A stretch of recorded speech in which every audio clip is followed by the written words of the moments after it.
அனைவருக்கும் வணக்கம். நம்ம ஸ்ரீ விநாயகா சிஎன்சி யூடியூப் சேனலில் தொடர்ந்து ஆதரவு கொடுத்தவர் அனைவருக்கும் எனது மனமார்ந்த நன்றி. இன்றைக்கி நம்ம சப்ஸ்கிரைபரில் நிறைய பேர் சில டவுட்ஸ் எல்லாம் கேட்டிருக்காங்க. என்னென்ன டவுட்ஸ் அப்படின்னு பார்த்தீங்க அப்படின்னா, இப்போது நான் பார்த்திங்கன்னா இந்த ஃபஸ்ட் வீடியோவில் சொல்லியிருப்பேன், ட்ராயிங் ஒரு ப்ரோக்ராமர் நல்ல ஒரு ப்ரோக்ராமர் ஆகணும்னா ஃபஸ்ட்டு நமக்கு ட்ராயிங் தெரிஞ்சிருக்கணும், அதுக்கப்புறம் ரா மெட்டீரியல் பற்றி நமக்கு ஐடியா இருக்கணும் அப்படின்றது. இப்போது சில பேர் கேட்டிருக்காங்க, அந்த ரா மெட்டீரியல் அப்படின்றது ஜஸ்ட் அந்த ஸ்பீட் அண்ட் ஃபீட் ரேட்டுக்கு மட்டும்தானே சார், அதுக்கும் இந்த ப்ரோக்ராமுக்கும் என்ன சம்மந்தம் இருக்கணும் அப்படின்னு கேட்டிருக்காங்க. அப்போது இந்த ரா மெட்டீரியல் பார்த்திங்க அப்படின்னா வெறும் இந்த ஸ்பீட் அண்ட் ஃபீட் ரேட் கேல்குலேஷனுக்கு மட்டும் கிடையாது. ஒரு ப்ரோக்ராமை எப்படி பண்ணோம், ரா மெட்டீரியலை பேஸ் பண்ணி தான் நம்ம ப்ரோக்ராமே பண்ண போகிறோம். அது எப்படின்றத நிறைய இதில் டவுட்ஸ் கேட்டிருக்காங்க, எப்படி பண்ண போகிறோம் அப்படின்றது. இப்போ இந்த அந்த ரா மெட்டீரியலுக்கான ப்ரோக்ராம் தான் நான் இப்போ சொல்ல போகிறேன். இப்போது நம்ம யூஸ்வலாக பார்த்திங்க அப்படின்னா இண்டஸ்ட்ரீஸில் பார்த்திங்கன்னா ஒரு 3 விதமான ரா மெட்டீரியல் யூஸ் பண்ணோம். இப்போ ஒரு ப்ரொடக்ஷன் செக்டார் அப்படின்னாலே ஒரு 3 விதமான ரா மெட்டீரியல் யூஸ் பண்ணோம். அது என்னென்ன 3 விதம் அப்படின்னு பார்த்திங்க அப்படின்னா, ஃபஸ்ட்டு ஒன்று பார்த்திங்கன்னா கேஸ்டிங், அலுமினியம் கேஸ்டிங் இல்லை அயன் கேஸ்டிங், இந்த மாதிரி ரா மெட்டீரியல் யூஸ் பண்ணோம். ரெண்டாவது பார்த்திங்கன்னா ஃபோர்ஜிங், சரிங்களா, ஃபோர்ஜிங் மெட்டீரியல் யூஸ் பண்ணோம். மூணாவது பார்த்திங்கன்னா ராடு டைப் யூஸ் பண்ண போகிறோம். அப்போது இந்த 3த்துக்கும் பேஸ் பண்ணி தான் நம்ம program different program G code M code ஒரே மாதிரி தான் இருக்க போகுது, ஆனால் அதுக்கான லெவல்ஸ் வேறு மாதிரி டிஃப்ரெண்ட்டாக இருக்க போகுது. ஓகே, அப்போது இன்றைக்கி நம்ம பார்க்க போகிறது இந்த ரா மெட்டீரியல்.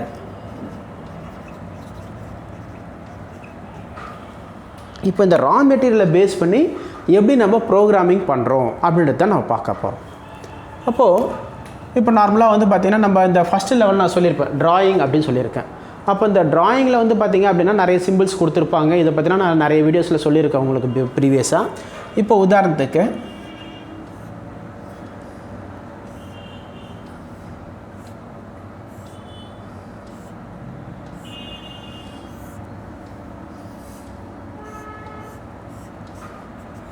இதுதான் டயக்ராம், சரிங்களா.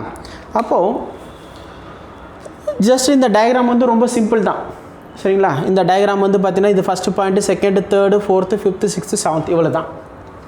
இது ஃபஸ்ட்டு பாயிண்ட், இது செகண்டு, இது third, fourth, fifth, sixth, seven, இதுதான் பார்த்திங்கன்னா லெவல்ஸ் இருக்குது. பட் இப்போது இந்த டயக்ராம் பார்த்திங்கன்னா ஃபஸ்ட்டு லெவல் நான் சொல்லியிருக்கிறது ட்ராயிங். அப்போ இந்த ட்ராயிங்கை பொறுத்த வரைக்கும் நீங்கள் பார்க்க கொடுத்து இந்த டைமென்ஷன்ஸ் பார்க்க போகிறீங்க, ப்ளஸ் இந்த லென்த்து வித்து பார்க்க போகிறீங்க, அதுக்கப்புறம் அதுக்கு கொடுத்துருக்க டாலரன்ஸை பார்க்க போகிறீங்க. இதுதான் ஃபஸ்ட்டு லெவல் ட்ராயிங். இப்போ ரெண்டாவது லெவல் இது எந்த மாதிரியான ரா மெட்டீரியல் அப்படின்றது. இப்போது உதாரணத்துக்கு பார்த்திங்கன்னா நம்ம அலுமினியம் கேஸ்டிங் இருக்குது. இது ஒரு கேஸ்டிங் மெட்டீரியல் இருக்குது அப்படின்னா, அப்போ கேஸ்டிங் மெட்டீரியல் பார்த்திங்க அப்படின்னா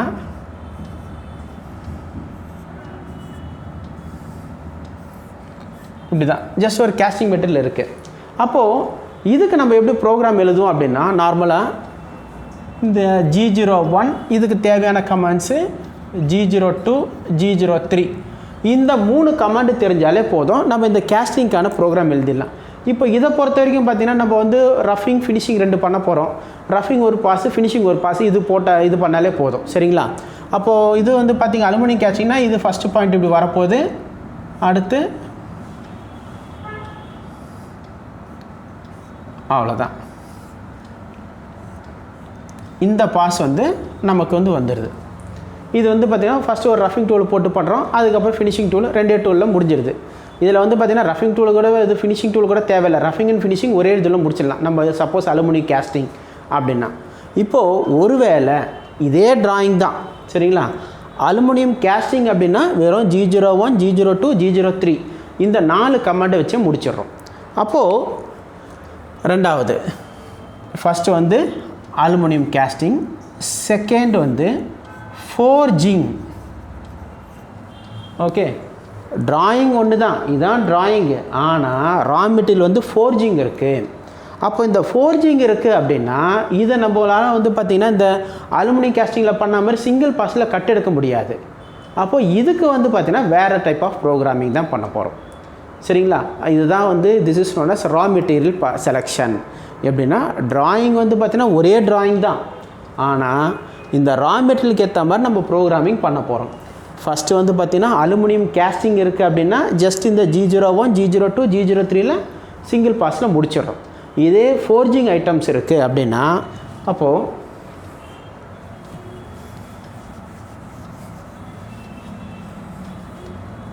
ஃபோர்ஜிங் இருக்குது.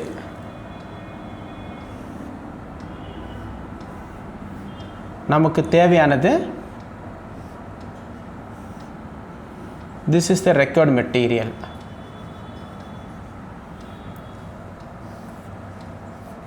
இந்த போர்ஷன் தான் எனக்கு தேவையான போர்ஷன்.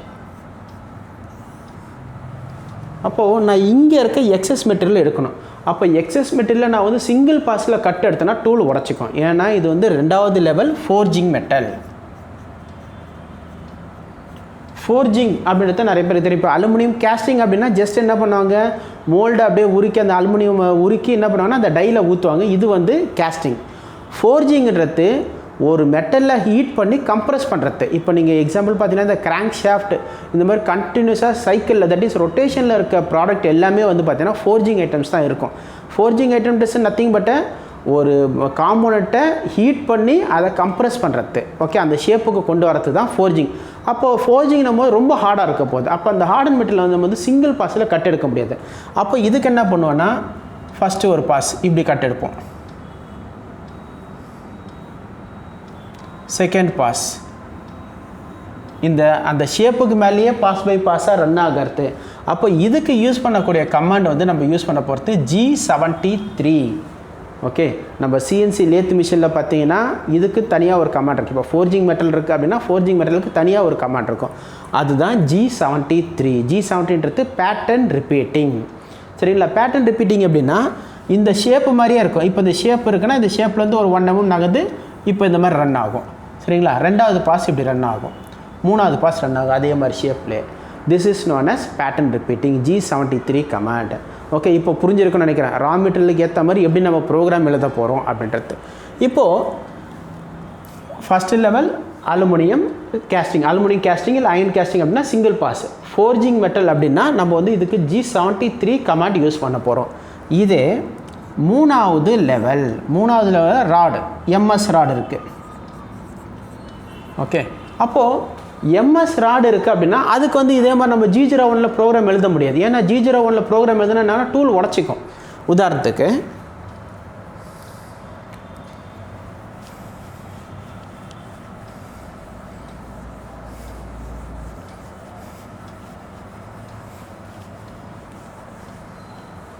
இப்போது இதே டிராயிங் தான் இருக்குது. அலுமினியம் கேஸ்டிங் அப்புறம் ஃபோர்ஜிங் பார்த்துருக்கு. இப்போ 3வது MS ராடு. MSO இல்லை வந்து SS ராடு இருக்குது. ஜஸ்ட் என்னன்னா ஒரு ராடு டைப் இருக்குது. அப்போது இந்த ராடு டைப் இருக்கிறத நம்ம வந்து சிங்கிள் பாஸில் வராது. இப்போ வந்து உதாரணத்துக்கு பார்த்தீங்க அப்படின்னா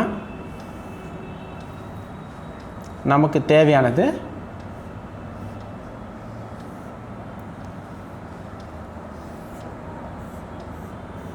ஓகே இதுதான். அப்போது இதுதான் நம்மளுடைய ரெக்கார்டு மெட்டீரியல் இருக்குது. அப்போ இங்கே வந்து எக்ஸஸ் மெட்டீரியல் நிறைய இருக்குது. அப்போ இந்த எக்ஸஸ் மெட்டீரியல் நிறைய இருக்கும்போது நம்ம என்ன யூஸ் பண்ணுவோம்னா என்ன கமாண்ட்னா G70, G71 and G72 command use பண்ணுவோம். G70ன்றது canned cycle finishing, G71 canned cycle rough turning, G72 canned cycle rough facing. இந்த கமாண்டை பேஸ் பண்ணி தான் பண்ணணும். அப்போது இப்போ நம்ம இந்த G71 யூஸ் பண்ணோம் அப்படின்னா கட் வந்து டூல் வந்து இப்படி கட் எடுக்கும். First pass, second, third, fourth, fifth, sixth like this. Okay, இந்த மாதிரி கட் எடுக்கும். இதுதான் வந்து பார்த்திங்கன்னா canned cycle, that is automatic cycle. அப்போது இப்போ உங்களுக்கு புரிஞ்சிருக்குன்னு நினைக்கிறேன்.